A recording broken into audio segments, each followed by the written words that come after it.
President Emerson Mnangagwa and his deputy, Vice President Chiwenga, were pictured sharing a light moment amid heavy security and a sea of white overalls as they jointly officiated the commissioning of the Zimplats smelter expansion and Phase 1 sulfur dioxide abatement project as the SERIOUS metallurgical complex. Sanapenda mashoko kuda panguwa ine aiwa anongonzi President Mnangagwa and Chiwenga visibly laugh off tagwire tag at Zimplats launch. Don't subscribe or like on the bell icon. Tipina muna mobile nyuko mchinsi.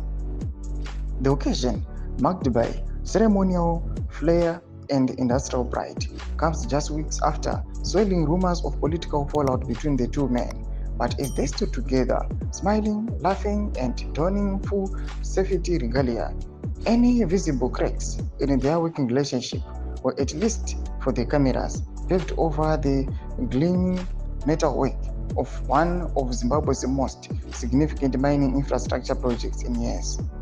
The commemorative plaque unveiled at the site proudly bears Mnangagwa's name, declaring his presence as the nation's head of state at the commissioning of the nearly $400 million investment, backdropped by towering furnaces and sulfur abatement tanks.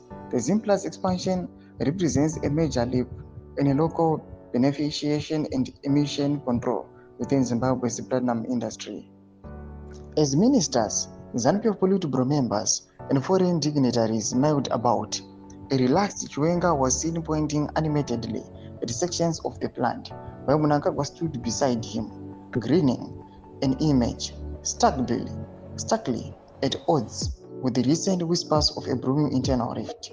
Critics have pointed out the curious date listed on the plaque 23 July 2025, nearly 10 months after the official commissioning date listed as October 2024, raising questions about delayed ceremonies versus actual operations. Observers say the event served dual purposes, one industrial, the other political. This is Mnangagwa and Chiwenga's handshake in steel and sulfur, a government insider remarked. What happens behind the scenes may be another matter. Thomas Kwarubra Pangwa Inoi, Iowa, observe the rift between these two leaders. In the comment section, made to the Mafungro aim to leave himself a cheat for each. So, subscribe or like, turn on the bell icon.